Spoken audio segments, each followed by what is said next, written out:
So why do you struggle with lust? Well, it's not because God hates you. In fact, it's because He loves you. Think about this for a second. If it were easy for everyone to become successful and quit lust, lust wouldn't be seen as something difficult to quit. But even the most successful men, the men that we now admire and quote from the Bible, even they fell to lust in the past. Many people, many priests, many ministers fall to this same addiction. And it's not because God hates them, it's because God tests them. And He tests you like He tested me. What do I mean with this? Here's the deal. When most people think about success, they see this beautiful land of gold, but they don't realize one thing.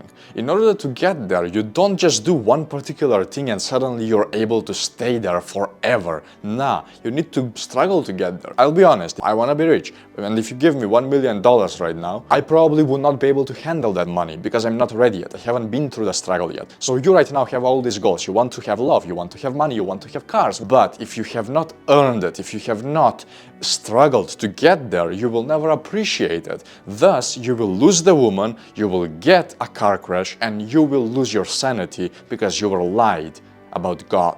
So Satan wants you to feel like God hates you by sending lust to you. That's exactly how these negative emotions start to spiral within your head. And this is the exact reason why most people never change. They don't realize that condemnation isn't something that God sent. It's from Satan.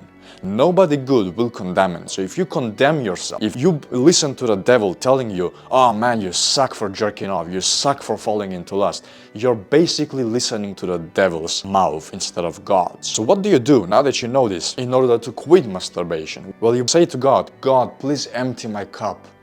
I know it's not good, and fill it with something good, which are your words. Just ask Him through prayer to fill you up with His will, with His Spirit. The moment light meets the dark dies. And second thing, stop being afraid and ashamed of this addiction. Brother, everybody is doing it. Everybody fell into lust. The top ministers, the top priests in this world have fallen to lust. I know some examples of this. So who are you not to fail? Stop condemning yourself for failing to lust. It's not something shameful. It's not something that nobody is doing and that you're alone with this. No, everybody is doing it. The people that you call your friends, everybody has done them. Stop being ashamed and find somebody that can hold you accountable. Because the moment you shine light upon the devil, he cannot hide anymore and he cannot escape your watchful eye. So in order to do that, you can just say to your friend, brother, let's scroll together. Let's never take our phones anywhere alone. The moment you do that, it's gonna be extremely easy for you to not even indulge into the thought of lust in the first place. And lastly, let yourself speak from the language of love, not from the language of lust. Because lust is very similar to love, but very different at the same time. Love feels like a nice fire on which you can cook food with.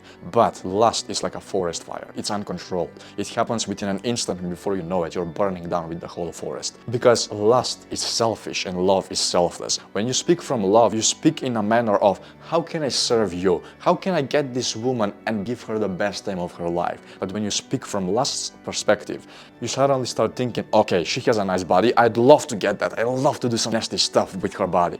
That's not love, that's lust in its flesh. You basically want another person's body just as a figure to rub yourself on, to get some sort of sexual pleasure. That's not love. So notice this, and every single time you get that thought of, hey, I want to get her and not serve her, just run away. You do not fight with lust, you run away from it.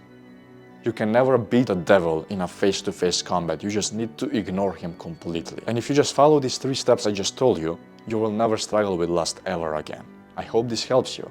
And again, remember that you're not alone and you never will. If you want to find someone to hold yourself accountable with, just comment down below. I bet there is someone who is down to help you out.